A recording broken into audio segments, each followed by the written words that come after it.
इस वक्त हमारे साथ मौजूद हैं बीजेपी के राष्ट्रीय प्रवक्ता के शर्मा। सर, पहला सवाल है, जो अयोध्या में 22 जनवरी को जो रामलला की प्राण प्रतिष्ठा होने जा रही है, उसको लेकर विपक्ष का कहना है कि मंदिर केवल बीजेपी का नहीं है, तो वो दर्शन के लिए न्योता क्यों दे रही है? देखिए, मंदिर जो है वो 140 करोड़ भारतीयों के आस्था का केंद्र है, और जहां तक वहां निमंत्रण आमंत्रण का विषय है, यह राम जन्मभूमि मंदिर ट्रस्ट जो है वो विषय देख रहा है। तो किसको निमंत्रण देना, किसको नहीं देना, इसका निर्णय उस ट्रस्ट को करना है। लेकिन मैं ये नहीं समझ पा रहा हूं कि निमंत्रण का, न्योते की बात को लेकर और उसके पीछे अपरोक्ष रूप से रामलला के प्राण प्रतिष्ठा का बहिष्कार, इस कार्यक्रम का बहिष्कार आखिर विपक्ष क्यों करना चाहता है? बहाने क्यों बना रहा है?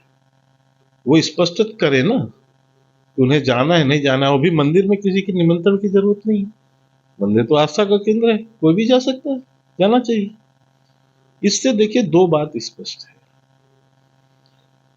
कि इससे देशवासियों को ये समझना चाहिए कि खुदा ना खास्ता सुप्रीम कोर्ट का जब निर्णय आया, उस समय इस देश में यदि कांग्रेस की सरकार या ये घमंडिया गठबंधन की सरकार होती तो क्या आज ये मंदिर बन पाना संभव होता?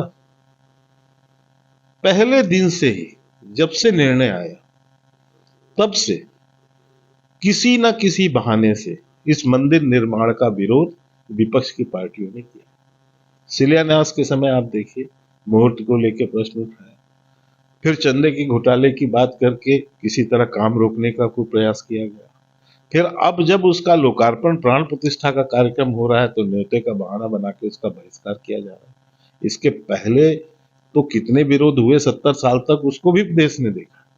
यह सिर्फ और सिर्फ माननीय प्रधानमंत्री नरेंद्र मोदी जी के कारण आज यह मंदिर का निर्माण संभव हो पाया है। भारतीय जनता पार्टी के नेतृत्व की सरकार के कारण यह मंदिर का निर्णय संभव हो पाया है, और इतने कम समय पर इतना भव्य मंदिर बनकर तैयार हुआ है, और 22 जनवरी को उसकी प्राण प्रतिष्ठा होने जा रही है। सर, अगर बात करें ममता बनर्जी की, तो उनका कहना है कि जो आगामी चुनाव है, उसमें बंगाल की सभी सीटों से टीएमसी बीजेपी का सामना करेगी। देश में इंडी गठबंधन रहेगा, लेकिन बंगाल में टीएमसी सिर्फ सभी सीटों से बीजेपी से लड़ेगी। देखिए, घमंडिया गठबंधन के बीच सीटों का बंटवारा यह उनका आंतरिक फैसला है, और ये तो पहले से ही जिस ढंग से ममता बनर्जी आए दिन अपना बयान पलटती रहती हैं, कभी कांग्रेस को पर आरोप लगाती हैं, कभी कम्युनिस्टों पे आरोप लगाती हैं, कभी किसी पे आरोप लगाती हैं। तो इससे तो समझा जा सकता है स्वाभाविक रूप से कि वो जो है इस गठबंधन का हिस्सा रहना नहीं चाहती।